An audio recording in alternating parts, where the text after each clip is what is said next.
Hi everyone, my name is Kingsley, and today I'll be explaining how to find the center mass of a lamina using integration. So let's start with the equations on how to find the center mass for a lamina. So the equation for the x term is the integral from a to b times x f of x dx, and then we multiply that integral by 1 over the area under the curve. So we're finding mass by essentially splitting up a function into a bunch of Riemann sums, multiplying the mass of all the little sections times the distance of each section from the y-axis, which is x, and then dividing it all by the area of that. But in terms of y, we do it differently since we're not finding the distance from the y-axis anymore. We're finding the distance from the x-axis, which would be 1/2 of y, since if your center of mass is here, it'd be 1/2 of this y value. But then we're also multiplying it by the f of x dx again. And just to simplify the equation, we say that y is equal to f of x.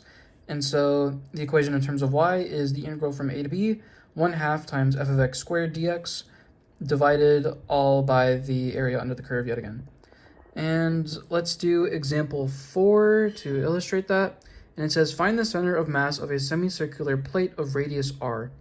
So we know it's radius r, and it's a semicircle, so it must have a negative radius, which I put over here. And we already know the x value of the center of mass, since if it is completely symmetrical on each side of the y-axis, then we know that the center should be at x equals 0. So we already found that, but we still need to find the y value. And first we need to find the function of this, and we know that the function of the radius of a circle is r squared equals x squared plus y squared, and we can rearrange that to get the f of x value or the y value, which would be the square root of r squared minus x squared, since you just minus x squared from both sides and then square root both sides.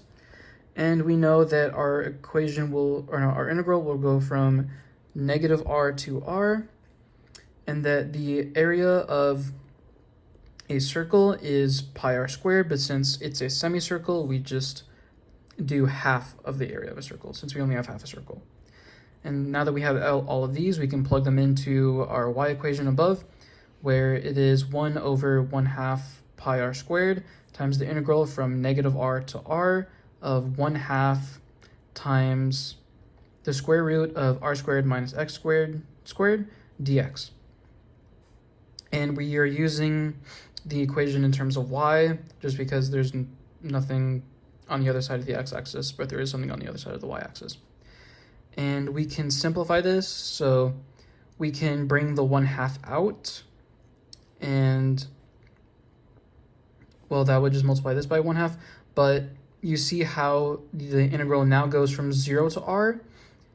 If we had brought this 1/2 out to here, since 1 over 1/2 is 2, but if we bring out the 1/2, then it'd just be 1, so it'd be 1 over pi r squared. But since here it's 2 pi r squared, this simplifies the integral, because if it's symmetrical on both sides, we can just take 1/2 of it and then multiply it by 2, and it will be the same as if we did 1 over pi r squared times the integral from negative r to r.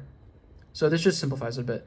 And our thing inside the integral is simplified, since if we square a square root, then it's just whatever was in the square root. So it becomes r squared minus x squared dx. And then this is pretty simple, since we're treating r as a constant here, so it'd just be r squared times x.